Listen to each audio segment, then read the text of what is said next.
قاضی اعجاز مالکی نے، شیخ عبدالحق محدث دہلوی نے، دیگر بزرگ جو سیرت نگار گزرے انہوں نے لکھا ہے کہ نبی پاک صلی اللہ علیہ وسلم کے اندر 100 مردوں سے زیادہ طاقت تھی. 100 مردوں سے زیادہ طاقت. اب جو بات کہنے لگا ہوں، جو نتیجہ دینے لگا ہوں، اس پر خاص توجہ آپ فرمائیں گے. ذرا فکری طور پر، نظریاتی طور پر ایک چیز کو سمجھیے. ہم سمجھتے ہیں کہ جوان لڑکا ہے جی جو مرضی کرے، عمر ہے جی. آپ ذرا بات پر غور کیجئے گا کہ حضور صلی اللہ علیہ وسلم میں طاقت 100 مردوں سے زیادہ ہے اور حیا کواری لڑکیوں سے بھی زیادہ ہے. ذرا اس بات کا تقابلی جائزہ کیجئے گا کہ طاقت 100 مرد سے زیادہ ہے لیکن حیا کواری لڑکی سے بھی زیادہ ہے.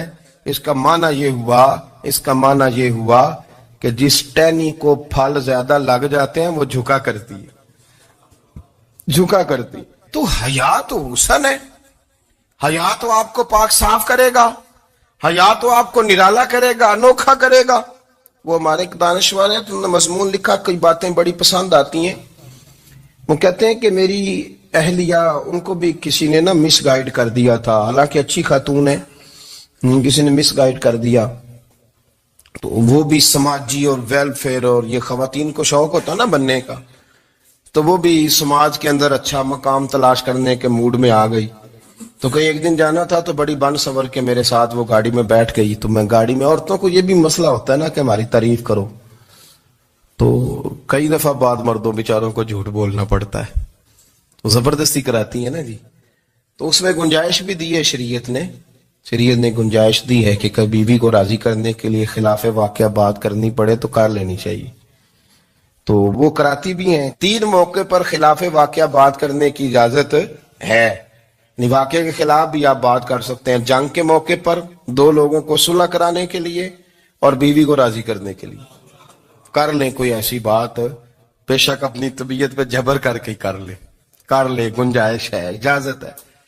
تو وہ کہتے ہیں جب وہ گاڑی میں میرے ساتھ بیٹھی بن سور کے، تو وہ تقاضا کرنے لگی کہ میں نے بڑے اچھے کپڑے پہنے ہیں پر آپ نے توجہ نہیں کرائی. تو سیانا بندہ تھا، وہ چاہ رہا تھا کہ میری خاتون سمجھ جائے.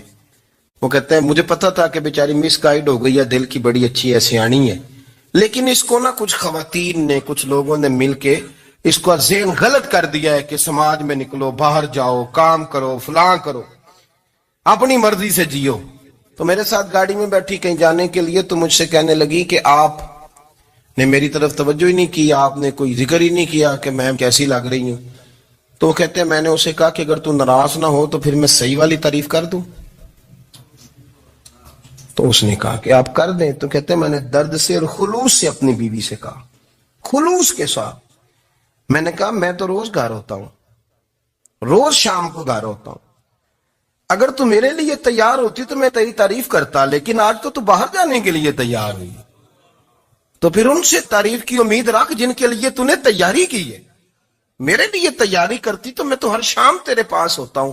کہتے وہ میرے لفظوں میں درد تھا تو وہ بھی رو پڑی اور کہنے لگی آپ گاڑی روک دیں، مجھے باہر جا کے کسی کو راضی نہیں کرنا، میں نے اسے راضی کرنا ہے جس کو رب کریم نے میرا شوہر بنایا ہے اور میرے لیے منتخب کیا ہے میرے ماں باپ کو. میں واپس لوٹتی ہوں.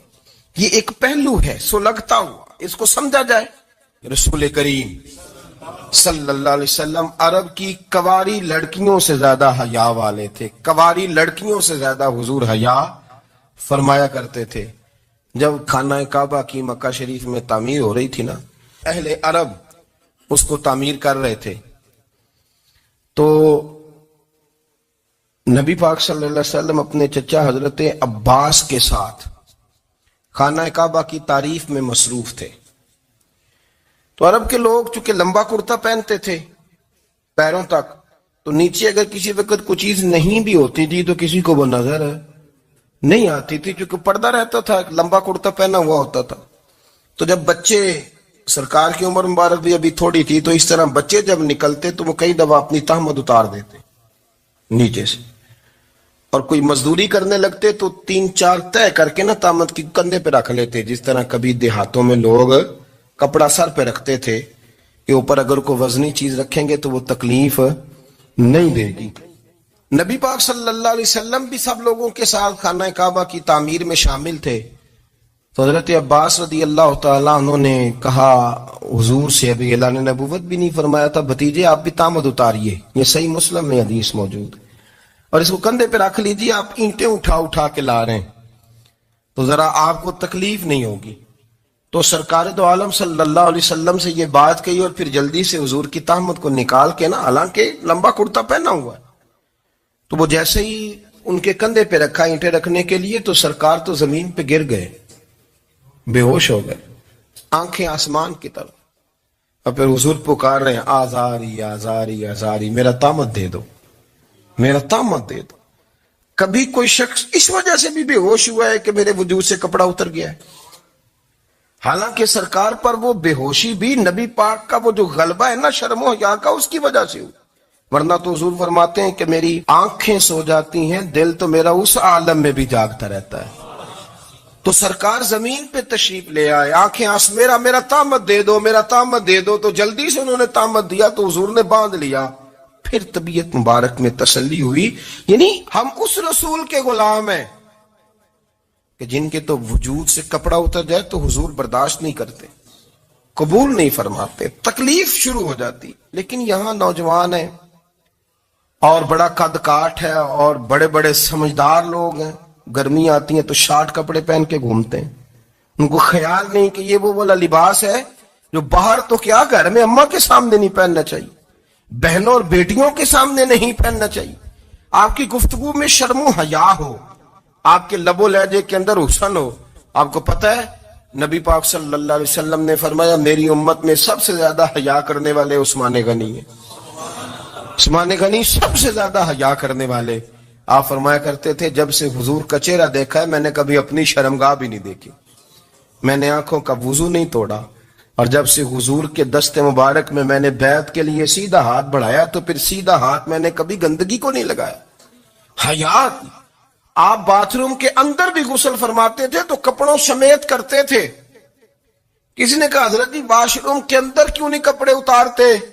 آپ فرمانے لگے باہر بندوں سے حیا کرتا ہوں، اندر جاتا ہوں تو رب سے حیا آنی شروع ہو جائے، وہ تو دیکھ رہا ہے نا.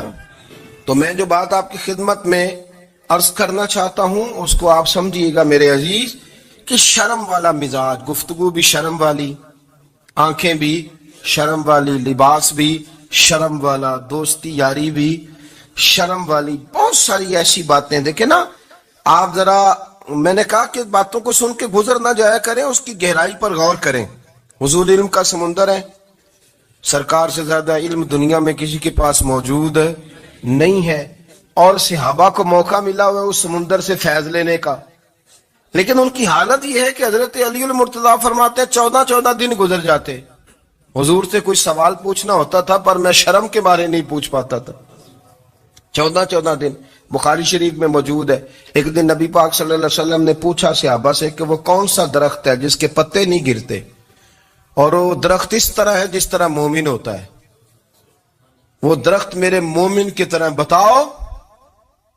حضرت عبداللہ ابن عمر فرماتے مجھے پتا تھا کہ وہ کھجور کا درخت ہے، لیکن چونکہ ابو بکر صدیق بھی بیٹھے ہیں، عمر فاروق بھی بیٹھے ہیں، مولا علی بھی بیٹھے ہیں، عثمان غنی بھی بیٹھے ہیں، اتنے جید لوگ بیٹھے ہیں، تو مجھے حیا آتی تھی کہ میں کیوں جواب دوں.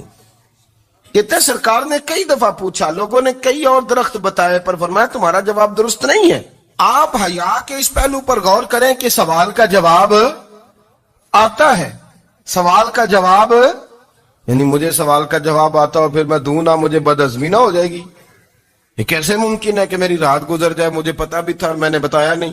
بہت سارے لوگ آ کے بہت ساری باتیں بتاتے ہیں، بہت ساری باتیں وہ سمجھاتے ہیں، تو ہم غور سے ان کا چہرہ دیکھنے لگ جاتے ہیں، کہتے ہیں یار اس کا تو دعویٰ تھا کہ میں سمجھنے آتا ہوں، تو یہ تو ہمیں سمجھا رہا ہے، چلو الحمدللہ ہم سمجھنے کو تیار ہے.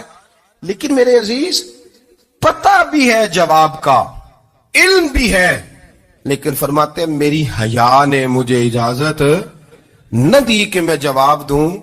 آپ فرماتے ہیں پھر حضور سے صحابہ نے عرض کی کہ یا رسول اللہ آپ ہی بتا دیں وہ درخت کون سا ہے. تو حضور نے فرمایا بھئی وہ کھجور کا درخت ہے. تو آپ فرماتے ہیں میں دل ہی دل میں کہہ رہا تھا کہ الحمدللہ میرا جواب درست ہے. حالانکہ میں نے جواب دیا ہی نہیں. تو لفظوں میں حیا، جملوں میں حیا، آنکھوں میں حیا، اٹھنے میں حیا، بیٹھنے میں حیا، چلنے میں حیا ایک خوبصورت حسن ہے. اور نبی پاک صلی اللہ علیہ وسلم نے فرمایا جب تو بے حیا ہو جائے نا پھر تو آزاد ہے، پھر تو جو مرضی کا، پھر تو جو. اس لیے بزرگ جب کسی کو بے حیا کہتے تھے نا، اللہ اکبر، اور جب کسی کو کہتے تھے نا یہ بے حیا ہے تو لوگ سمجھتے تھے کہ کوئی ہلکی سی بات کر دی ہے، لیکن ان کا معنی یہ ہوتا تھا کہ بس بھائی اب اس کے ساتھ کوئی کلام کرنے کی ضرورت ہے، اس کو اب اصلاح کی ضرورت نہیں، یہ بے حیا ہے. کیا معنی؟ کہ اب یہ جو اس کے دل میں آئے گا وہ کرے گا، جو اس کی طبیعت چاہے گی وہ کرے گا، اب یہ کسی پہلو بھی قابو آنے کو تیار ہے، بے حیا ہو گیا. بے حیائی بہت بڑا عیب ہے. اور جو لوگ کہتے ہیں کہ ہمیں بالکل آزادی ہونی چاہیے، ہمارا اپنا جسم ہے تو ہماری اپنی مرضی چلے گی. ایک وزیر صاحب ہے، پتہ نہیں میں ان کو جانتا تو نہیں، انہوں نے سینٹ میں تقریر کی ہے، میں نے ان کی بات سنی ہے.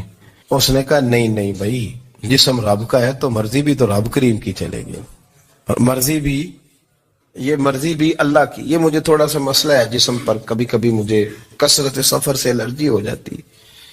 میرے ساتھ لوگ نا دل سے پیار کرتے ہیں، شاید ہی کوئی اچھا ڈاکٹر ہو جس تک میرے سنگی مجھے لے کے نہ گئے ہو، پر جسم اللہ کا ہے نا، مرضی بھی جب وہ چاہے گا صحت دے گا.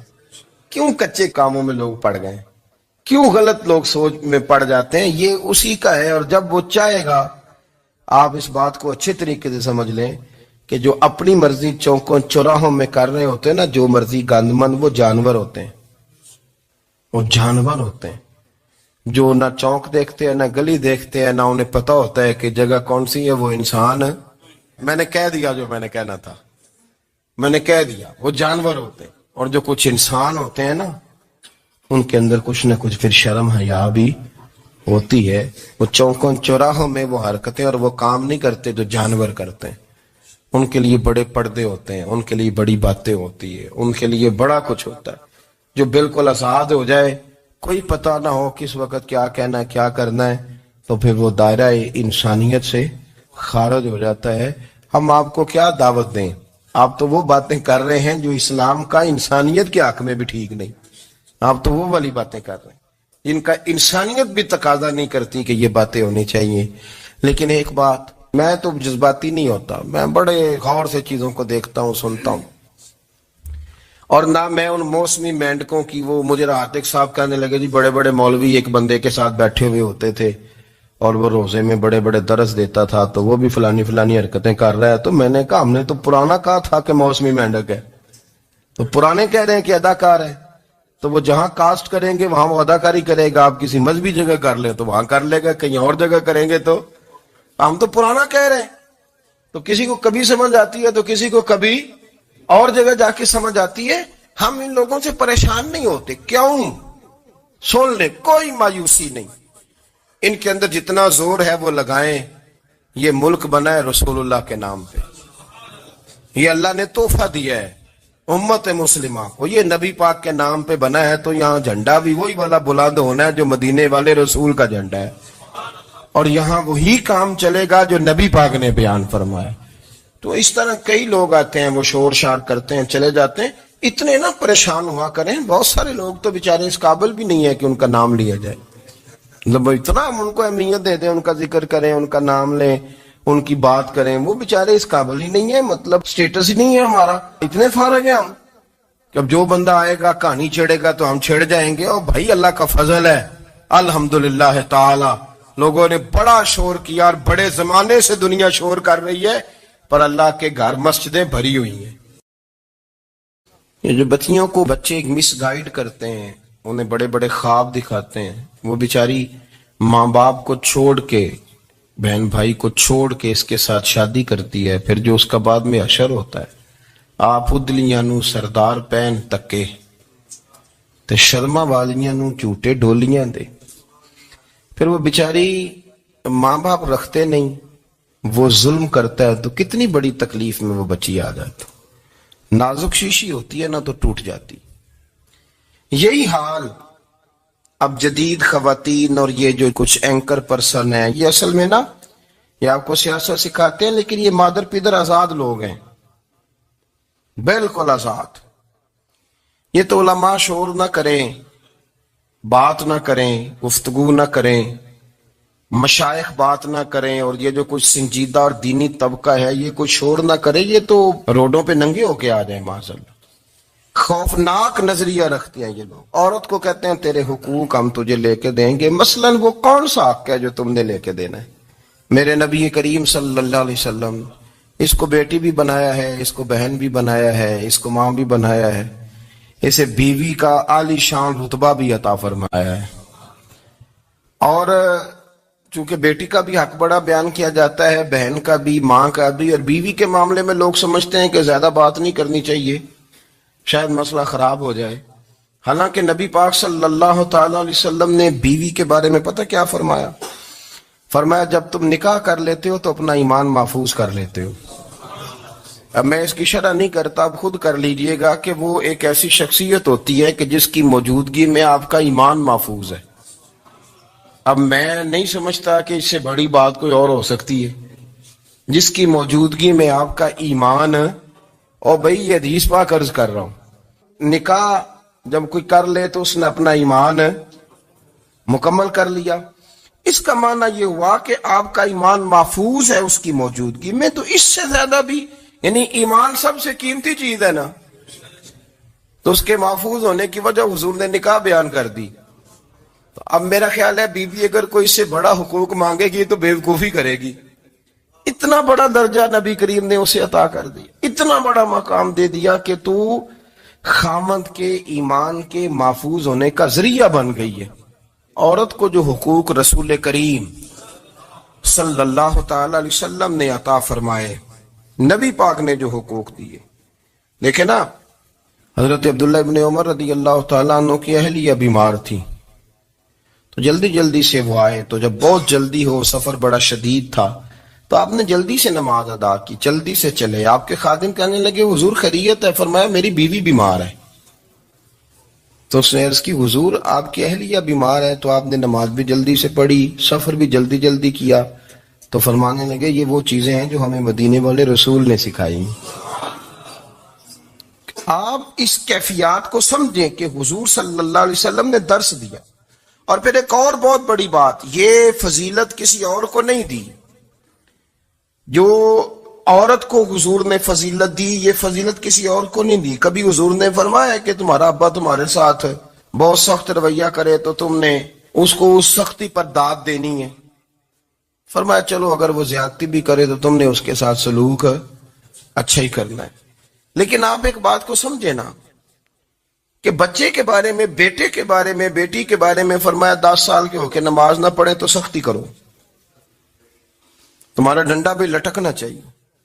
بہت ساری جگہوں پہ بہت سارے لوگوں کے لیے سختی کا حکم دیا، لیکن عورت کے لیے حضور نے جو جملے کہے، اصل میں ہم سمجھتے ہیں کہ یہ ایک بات ہے، مشہور ہو گئی ہے روایت حدیث، تو بس اس کے پس منظر پر اور جملوں کے حسن پر شاید معاذ اللہ غور کرنے کی ضرورت نہیں۔ ذرا اس لفظ کی تاثیر پر غور کریں۔ حضور نے فرمایا عورت ٹیڑھی پسلی سے پیدا کی گئی ہے، یہ ٹیڑھی ہے، کو سیدھا کرنے کی کوشش کرو گے تو ٹوٹ جائے گی۔ تو حضور پھر ہمارے لیے حکم کیا ہے؟ فرمایا جیسی ہے تم اسی کے ساتھ نبھا کرو۔ آپ سمجھیں کہ اتنا محفوظ حضور نے درجہ دے دیا بی بی کو، اتنا محفوظ کہ فرمایا غلطی بھی ہو تو میرے غلاموں تم اس کے ساتھ نبھا کرو، گزارا کر لو۔ کو کیا اور حق چاہیے عورت کو، جس کو اس کی غلطیوں سمیت نبی پاک نے قبول کرنے کا حکم دے دی کہ اس کی کمزوریوں سمیت قبول کر لو۔ اب اس کو اور کیا کوئی کمزوریوں سمیت قبول کرتا ہے؟ کبھی آپ دکان پہ بیٹھے ہو تو آپ کہیں بھی اس میں یہ بھی غلطی، میرے مال میں یہ بھی کمزوری ہے، یہ بھی کمزوری ہے، یہ بھی کمزوری ہے، تو کر لے قبول۔ کرتا ہے کوئی شخص ایسا ہو جو کسی چیز کی کمزوریاں بیان کر کے کہ اسے قبول کرو؟ پر رسول کریم صلی اللہ تعالی علیہ وسلم نے نا ہمیں سبق دیا، حضور نے ہمیں درس دیا، نبی پاک نے ہمیں پیغام دیا۔ فرمایا یہ ٹیڑھی ہے، سیدھی کرنے کی کوشش کرو گے تو بیچاری ٹوٹ جائے گی، تو اس کے ساتھ نبھا کر جاؤ۔ آپ میری بات کو سمجھیے گا۔ چلے میں اس پر ایک اور بخاری مسلم کی حدیث پڑھتا ہوں۔ حضرت سلمان فارسی رضی اللہ تعالیٰ عنہ اور حضرت ابو دردہ کے درمیان بھائی چارہ تھا۔ مکے سے مدینے جب لوگ آئے تو حضور نے بھائی بھائی بنایا تھا، ان کے درمیان بھائی چارہ تھا، تو ابھی پردے کی آیات نازل نہیں ہوئی تھیں تو لوگ ایک دوسرے کی طرف جاتے تھے۔ حضرت سلمان فارسی رضی اللہ تعالیٰ عنہ حضرت ابو دردہ رضی اللہ تعالیٰ عنہ کے گھر میں تشریف لے گئے تو دیکھا کہ ان کی بیوی بڑی غمگین بیٹھی ہیں۔ تو ہم نے فرمایا بہن کیا ہوا؟ تو کہنے لگی تمہارے بھائی کو دلچسپی کوئی نہیں رہی، ہر روز روزہ رکھ لیتا ہے اور ساری ساری رات نفل پڑھتا ہے۔ حضرت سلمان فارسی کہنے لگے ٹھیک ہے کر لیتے ہیں بندوبست۔ نماز